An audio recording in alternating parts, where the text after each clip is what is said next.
Merci. Tozo continuer kokoba pona eteni o etikalaki pona Israël.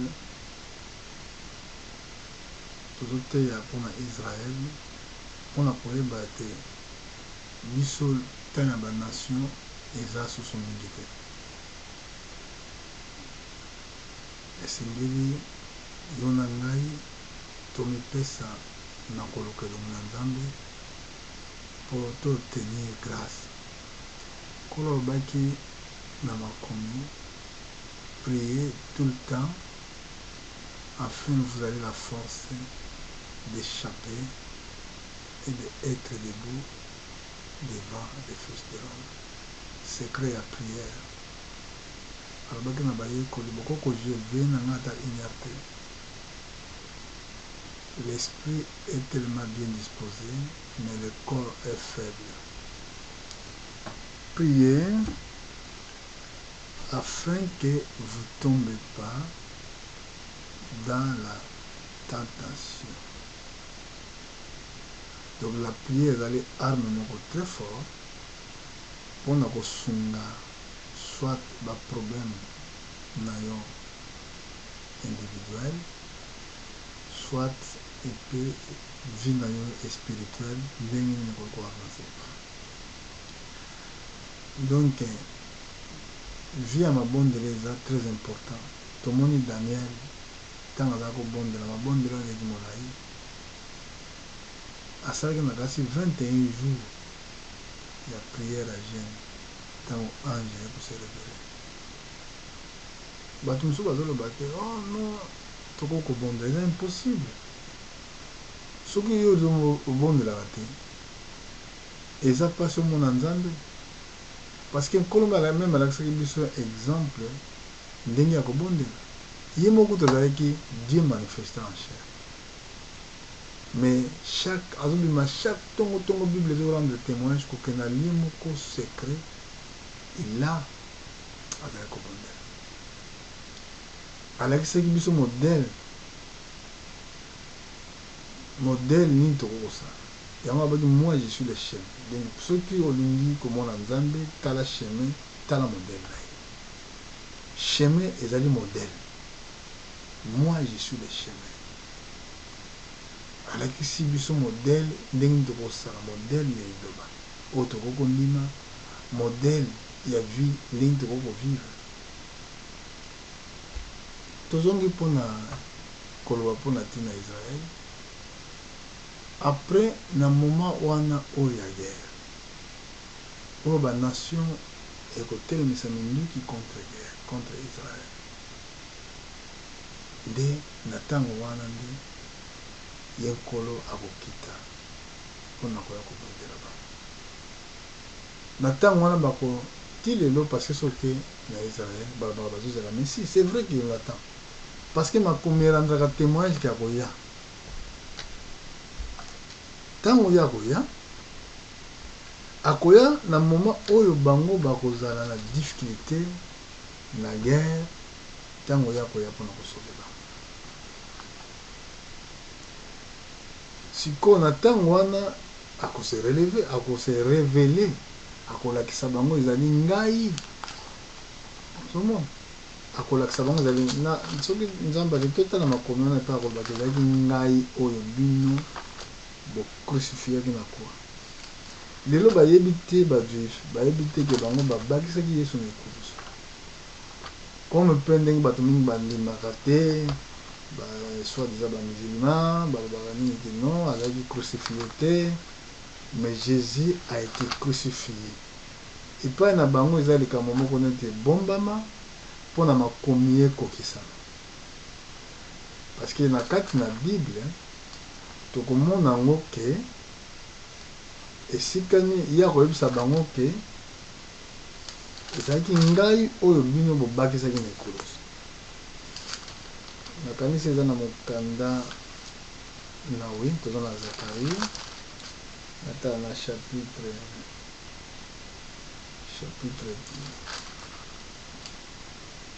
na chapitre 13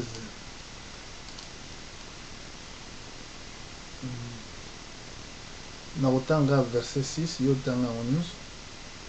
Si on lui demande où venaient ces blessures qui t'y a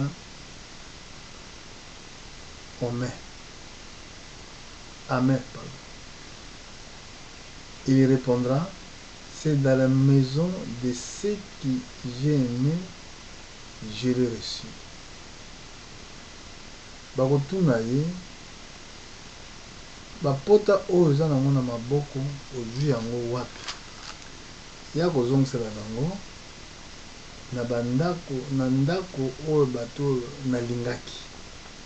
Parce que lelo bango bayebi te ke babakisaki Yesu na ekulusu. Yango mpona babayiki baza baaveugle, bazokomprendre te, baza baignorant. Ekebe yango balobi ke yo ignore te. Ndenge batémoin de Jéhovah bazoloba ke bango nde baza vrai Israël parce qu'ils ne comprennent pas les choses. Non, Nzambe akobikisa bajuif makomi elobi ndenge wana. Nzambe asalaka par rapport à ba promesse. Liloba moko te na Bible ekozanga kokokisana. Yango na bay oyo bandimaka azondima partie mosusu ya Bible azondima te bon. Nayebi te tokoparle pour na Saint-Esprit na malakisi mosusu oyo. Ozwi molimo na Nzambe obi molimo nini ozwi parce que eza pe na molimo mangomba. Ozwi molimo lingomba ondimaka o lingomba na yo lobaka motala na Bible. So balobi na yo ke kolata sapato te yo po kolata te parce que lingomba le bibo. Soki lingomba le bibo lata ka bateni ya pembe yo po kolata. Kobikisa meza na bilamba te, eza biloko libanda te moto koki komema lobiko. Nde Bible dit tout est possible à celui qui croit. La vie, c'est écrit, l'homme ne vivra pas de pain, mais de toute parole qui sort de bouche de Dieu. Maloba ya Nzambe yango topesa bango. Na chapitre 12 dans Zacharie, alors Bible alors je reprendrai sur les maisons de David et sur les habitants de Jérusalem un esprit de grâce et de supplication. Ils tourneront les regards vers moi, celui qu'ils ont percé. Ils pleureront sur lui comme on pleure sur un fils unique. Ils pleureront amèrement sur lui comme on pleure sur un premier-né. Tango wana Yesu akose révélé na Israël, bango nyonso bakokwea bakolela balobi ke nzokande biso moko nde tobomaki Messi. C'est pour cela yo nde Nzambe asali grâce yo église ya nation kozwa grâce oyo lokola eloko moko pamba te. Luka oprofite grâce oyo Nzambe apesi yo po ezala te ndakisa lokola autrefois. Parce que esengi koyeba ete makomi nyonso to eza na Bible awa ekokokisama. Bible ebi likolo na se ekoleka me liloba na Nzambe elekaka te. Na kati ya sujet oyo tolingi toparle sur le temple aussi, parce que eloko ezosala ke banégociation oyo Israël azosala na Palestine marché te ezodépendre mpe lokola lisusu pour temple oyo ya Jérusalem, temple oyo batongaka na ngomba ya Moreja. Omoni temple wana babengaka temple de Salomon, batongaki yango na ngomba ya Moreja. Eza endroit oyo Nzambe alakisaki na Abraham po akende kosakrifie mwana na ye.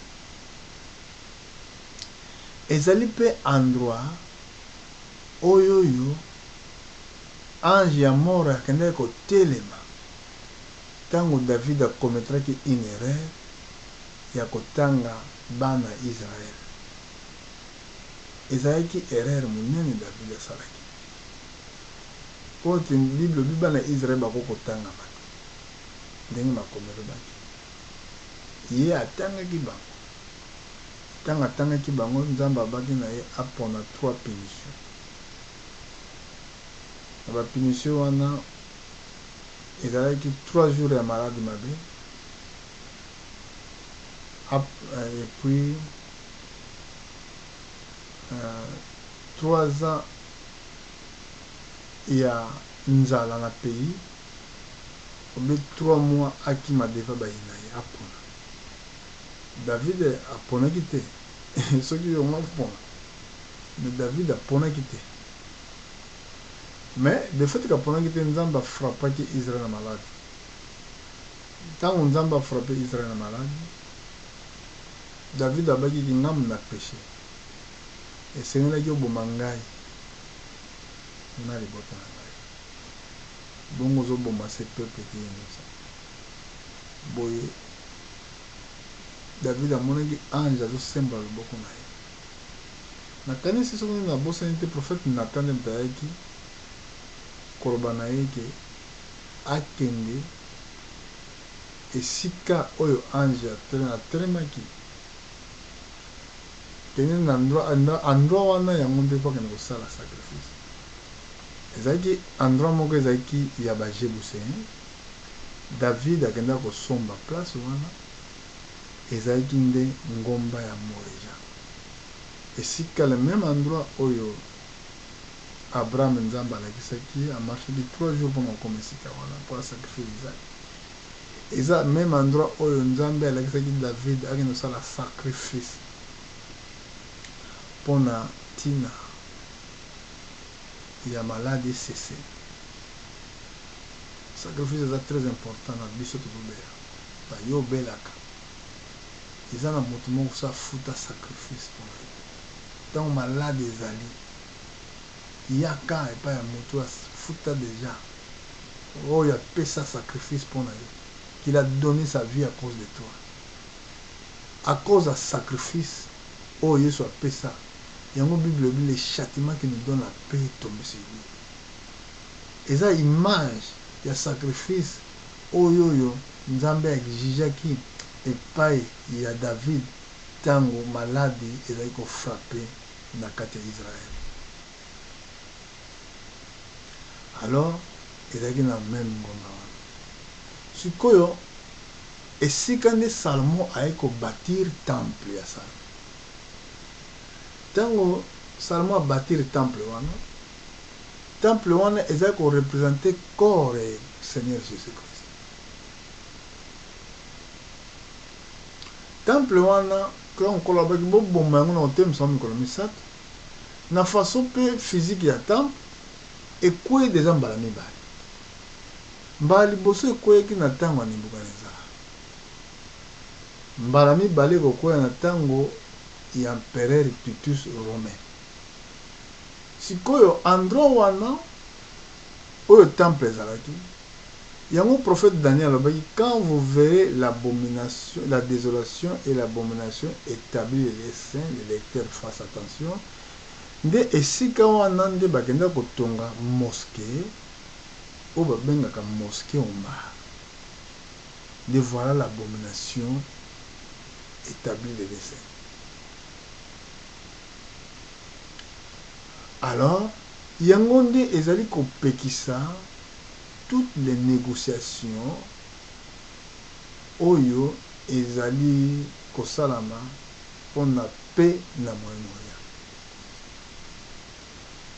Sikoyo prophétie elobaka soki otali na okomona yango na Isaïe, soki otali na Michée okomona yango elobaki na suite de temps temple wana ekotonga. Prophétie elobaka bongo totala soki prophétie elobi bongo soki ndikoloka Miche nakanisi na chapitre 4.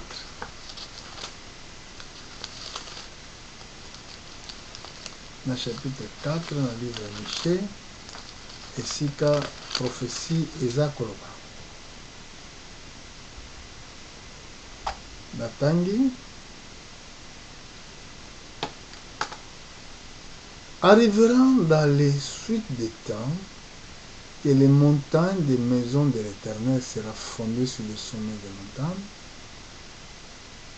qui s'élèvera par-dessous dessus les collines, et que les peuples fuiront. Les nations se rendront, et les foules, ils diront, venez monter à la montagne de l'Éternel, à la maison de notre Dieu de Jacob, afin que nous saigne ses voies et que nous marchions dans ses sentiers, car de Sion sortira la loi et de Jérusalem la parole de l'Éternel. Il sera le juge d'une grand nombre peuple. Il arbitrera des nations puissantes lointaines. De leurs claviers, ils flougeront des oyaux et de leurs lances des serpes. Une nation ne tirera pas plus l'épée contre une autre. Il ne prendra plus la guerre. Il habitera chacun à son vigne, sous son figuier. Il n'y aura personne pour troubler, car la bouche de l'Éternel des armées a parlé. Tandis que tous les peuples marcheront chaque au nom de son Dieu, nous marcherons, nous, au nom de l'Éternel notre Dieu, toujours à perpétuité. Awa, prophète akomaki, et puis au tellement peine Isaïe, dans le chapitre 42, et que na suite il y a temps de temple et kotonga. Alors pour l'instant, négociation est aussi mbattée, parce que tant on a négocié pour kotonga temple ya millénium. Na Ézéchiel alobaki yango, nakanisi na Ézéchiel 36,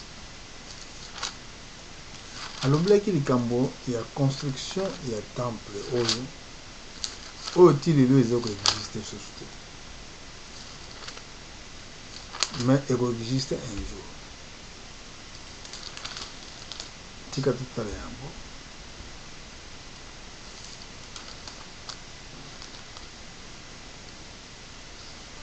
ekomami boye,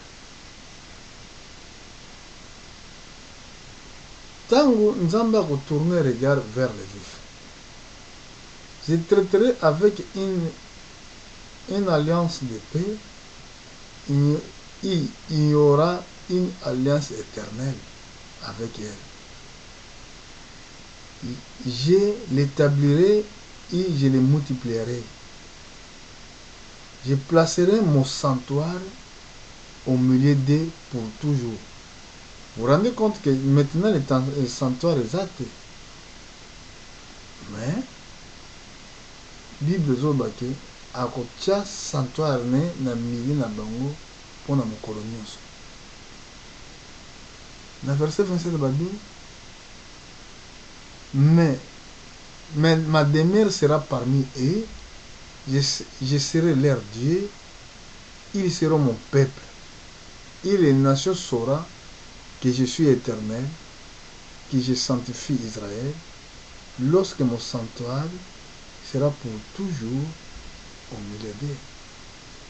Pour le moment, exalté. Mais Amos, Miche, balobi, na suite ya temps, et que tant au sanctuaire oyo, ekotonga. Balobi bon.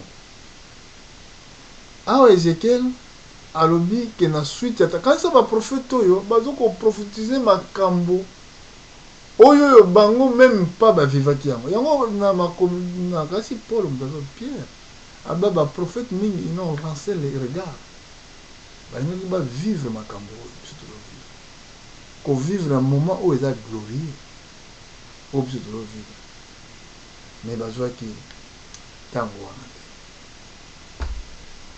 entre temps baraison politique nde ekotinda mpona moyen ya crise actuelle ekotindaka Israël akoka kotonga temple wana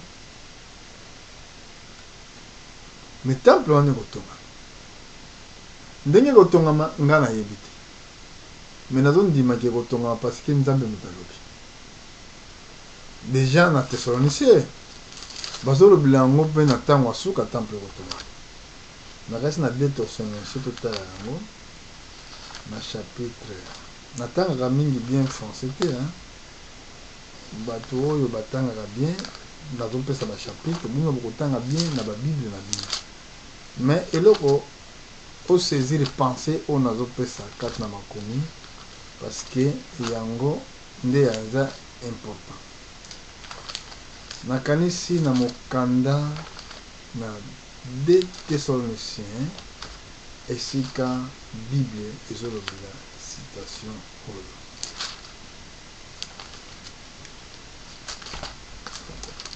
de Thessaloniciens bolimisa ngai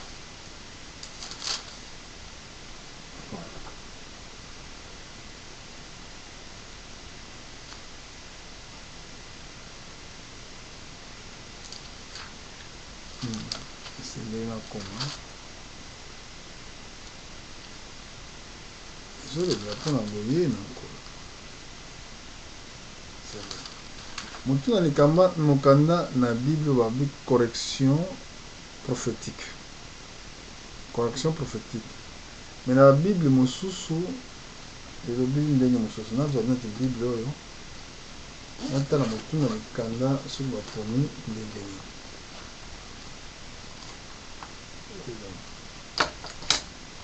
na bible oyo nakanisi eza ndenge moko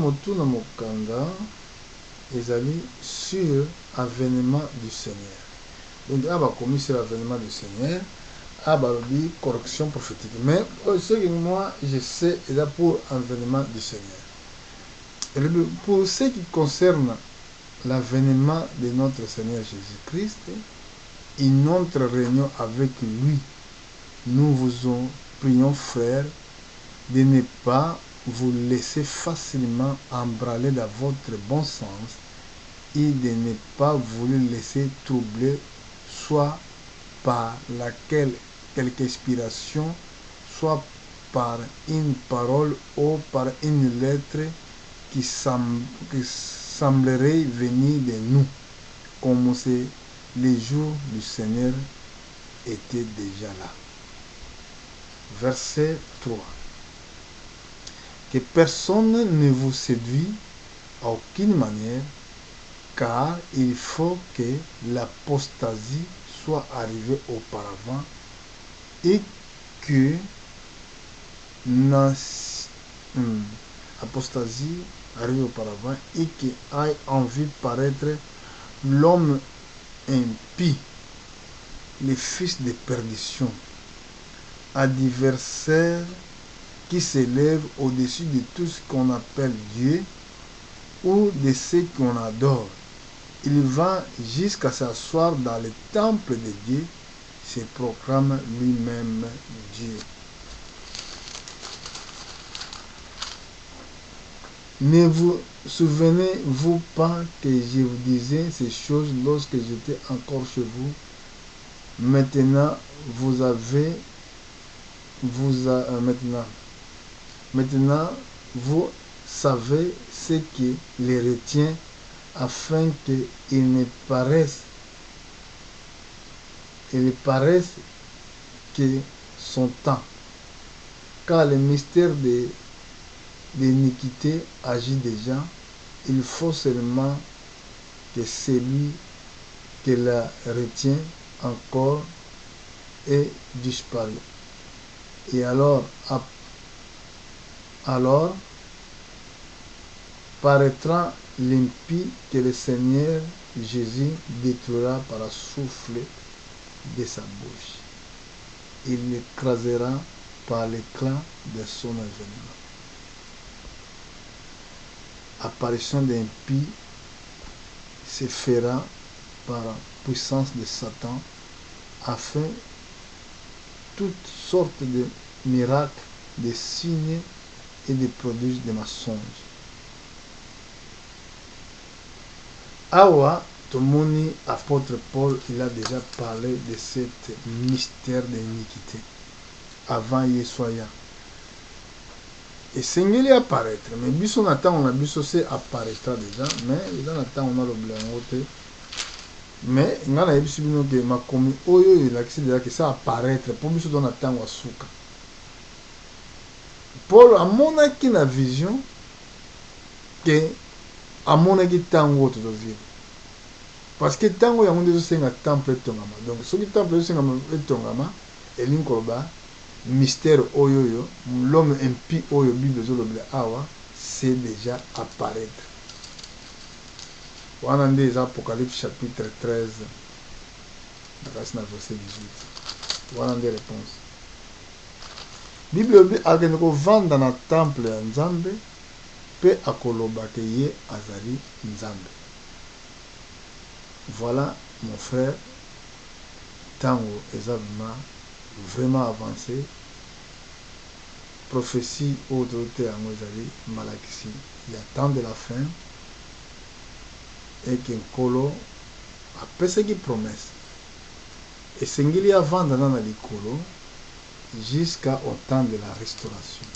Jusqu'au temps où il y a ramené cette parole qui a été abandonnée. Bato abandonné qui dit le baoui. Batiki yango. Mais nous venons tout simplement pour nous communion. Nous avons dit qu'il y a restauration. Na mokanda na acte na chapitre 4 Bible lobi que Sengeli Yesu azala na likolo jusqu'à temps de la restauration. Donc tozozongisa malakisi na kati na lingomba na Nzambe. Tozoteya te ke ondima lingomba moko songolo, mais on te montre tozolakisa yo liloba na Nzambe oye komama na Bible, c'est que nous tous, sans exception, biso nyonso esengeli tondima. Et komami na chapitre 4 na verset 21. Acte 4, oui, on va regarder.